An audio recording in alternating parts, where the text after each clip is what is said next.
WhiskyJason here, whiskey from the viewpoint of an American in Germany, tasting rare and exotic whiskeys. Today I have the second one from McNear's boutique house of spirits.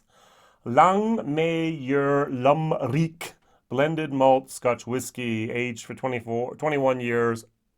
Peated from Billy Walker, Glenallachie. Okay, may your Lum Reek means long may your chimney smoke. It's a greeting, and an old Scottish greeting means long life, health, and prosperity. Very good. Now, what I'm going to talk about, this is Whiskybase number 187748, is a problem I'm having at the moment, and I think Glenallachie is also having at the moment with this brand, is how do you build a brand?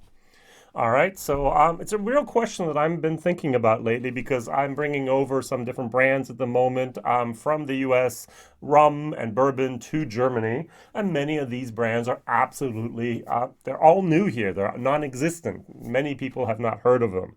Now, some things, for example, New Riff, oh, well, YouTube helps there, yay. But other things are lesser known even on YouTube, and the hype hasn't made it across the pond yet. Now, what we have here is a brand that has a long history. All right, so we can go all the way back here to, when was it here? An old Glasgow blend. It was Harvey McNear. He actually owned Ben Romach during the First World War, sold it off to Hiram Walker, and then it later became Pinot Ricard. Billy Walker bought Glenallachie and this brand, and so now we have the problem of branding, of building this brand. Now, many of you have heard of the craft whiskey scene in America, and the thing we talk about the most there is shelf space.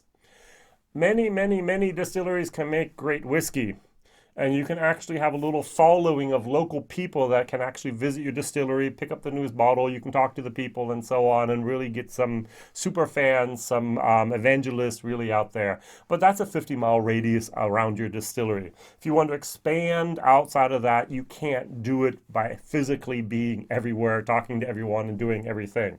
So you need to do some type of brand building. How do you go about that? Now, in Germany, I know the German market better than I do anything else, so let's talk about that. Glenallachie has a contract with their importer. It's called Kirsch Import. I talk about them a lot. And so anything Glenallachie sells in Germany in a supermarket, in a whiskey store, in a cigar store, or any place the Glenallachie brand is sold, if it's gone through normal legal channels, it would have gone through that importer first and then hit the stores in Germany. Now, since we're in Europe, sometimes we have some cross-border trade. So something from France might make its way down into Germany, or from Austria, or from Eastern Europe, or so on, at a much lower price than the people maybe in by Kirsch would like to see or like to have. Now, most of the products from Kirsch sell very well here in Germany. And most of the products from Glenallachie sell sometimes even better. Because Billy Walker, we know Billy Walker. He made his name, for us at least here in my generation, Glendronach, Ben Riach, Glen Glasgow, more or less. Before that, Burn Stewart's and so on. The guy has done, he has 50 years in the industry. He is an icon, all right? So, and now we have the new brand that he has, the 12 and the, let's pull out the 12 so you can see this as well. So we have the 12 and we have the 21, 44 euros. I don't even think I mentioned how much this is, 139 euros. And so you actually would bring over basically a pallet for the German market. So a pallet is usually between 400 and 600 bottles, depends on the size, but I'd guess here we're about 600 bottles. And of course you would send them off to your different retailers. They have to of course order it. Now, I don't even think that Glenallachie actually asked Kirsch, do you want to have this or not? It was, do you want 1, 2, or 3 pallets of each? We expect a minimum of 1 pallet. And okay, good. And now we have the pallet in Germany, and we have a couple online retailers that actually have it. And the amount of online retailers that have McNear is minuscule. It's 3 at the moment. All right, so actually for the 21-year-old, it's only 2. And usually I can go online. If something about Kirsch, I can find 25 to 50 different online retailers and local shops that will have their products listed. Here, 3 and 2. So something's not right here with the marketing. Something's not right here with the brand building. Now, how do you go about building a brand? Well, first of all, you have a press release. Hopefully it'll be picked up maybe like a news platform over here in Germany called whiskyexperts.net. It's in German. It's from Vienna, Austria, and Germany. And if anything happens in the whiskey world in Germany, that's the place that we go. I get sent a newsletter every time there's 3 new articles, and there's an email, and people are there looking at it sometimes daily. Some people are actually have the push feed that they are immediately notified, and sometimes they do 20 press releases or 20 different articles a day. So you can really keep up to date or be overwhelmed sometimes with the information that's going out there.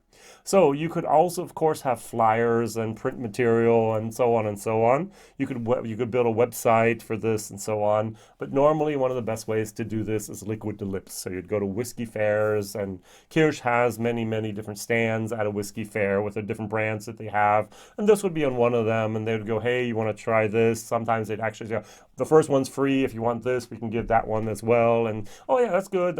And you can buy a bottle, and they can go to your local shop and say, hey, I don't see McNear. I'd like to buy it. Okay, I'll go on. Oh, look, yeah, I can bid that for you. Come back next week, and you can go pick up your bottle. But whiskey fairs haven't happened for 18 some months. The first time will be at the end of November in Bremen. There'll be a whiskey fair, and Kirsch will actually have their first stands there again since 2019, which is really, really crazy. And that's really the question now of how do you go about building brands, whiskey brands, in a country.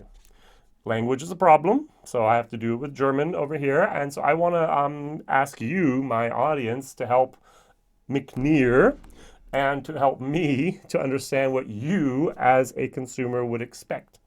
How would you like to be informed about this product? Now, of course, we could have a website with a newsletter, which means you actually know about it, and you've been so interested that you're willing to sign up for about it. So I've already converted you to someone who's very, very curious. But how do I get that brand out in front of your face, in front of your nose, in front of your eyes, without you actually knowing about it? Yes, I could, of course, go to YouTube and go to Facebook and buy ads. Imagine you don't have a marketing budget. Very, very little, a very small marketing budget. What would you do then to push this product?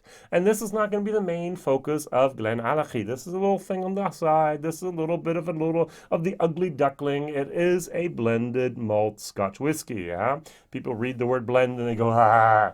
And so education, tastings. What else on good ideas do you have that I might not have thought of to help also build brands over here in Germany? All right, so the 21-year-old on the nose.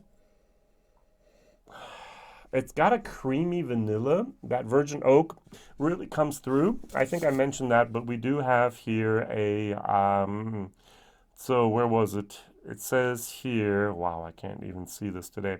The spirit was laid to rest in premium Spanish sherry oaks, French oak, and virgin oak casks. Ooh. All right, so it's vintage Speyside and vintage Islay whiskeys, at least 21 years of age. For 140 some euros, I would expect that, to be honest, yeah.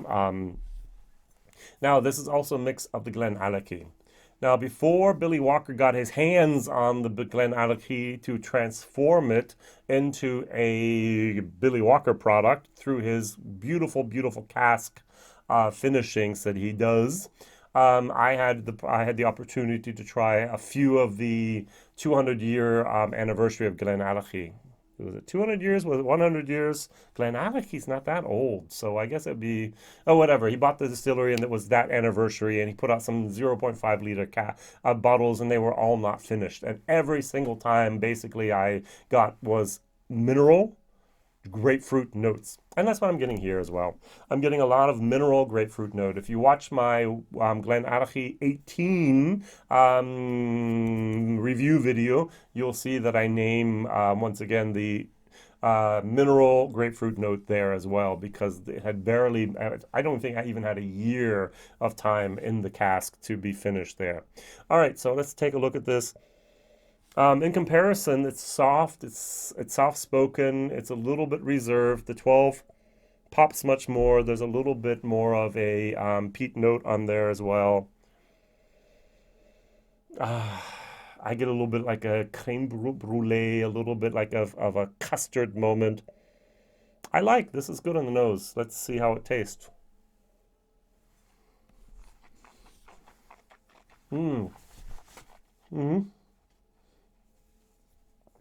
There's a sourness. There's this grapefruit sour moment. There is the old complex woody spice note, which is very, very good. Turns into a little bit of a chocolate type of mocha moment. And that finish is actually very, very nice. This is something that would give me heartburn. This will definitely give me heartburn through that acidity. Not something I want to taste, something I want to hear. Even now, I kind of feel this burn. And it's not the alcohol burn, it's the acidity burn going down. It's almost like that pink grapefruit. So as a child, we take Florida pink grapefruits, cut them in half, put like a tablespoon of sugar on them and eat them. That sweet sour moment was, I can still remember Saturday morning cartoons and so on with a pink grapefruit. That was kind of cool. With a little bit of water.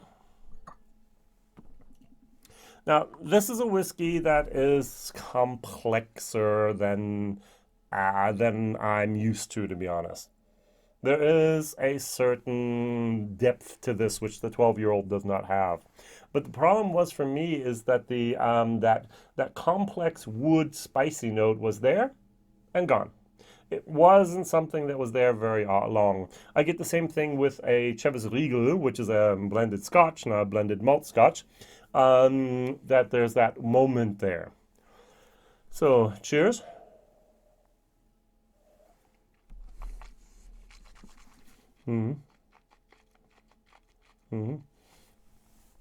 Interesting enough, 48%, 46%. So Billy Walker gave us another 2% here, which I like.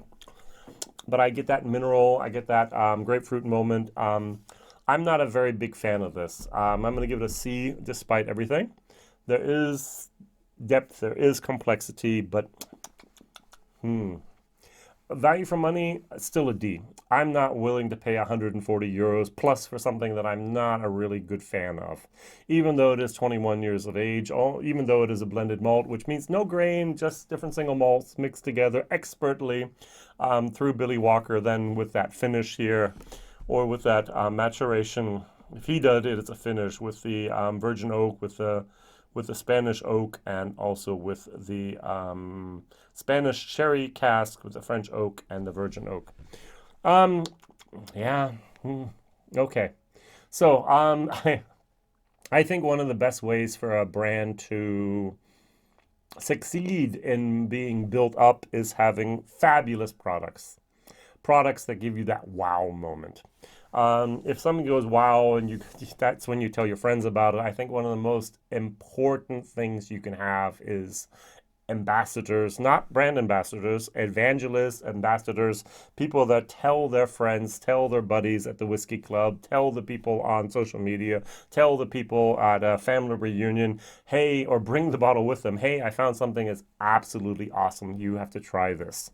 And I just don't have this feeling with a MacNair's. I'm so sorry. That's just not something that I can get behind and just praise it. So sorry.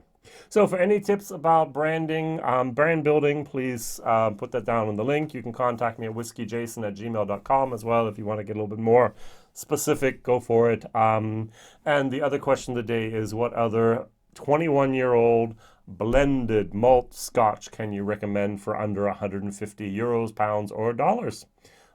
Thank you very much. See you soon. Bye-bye.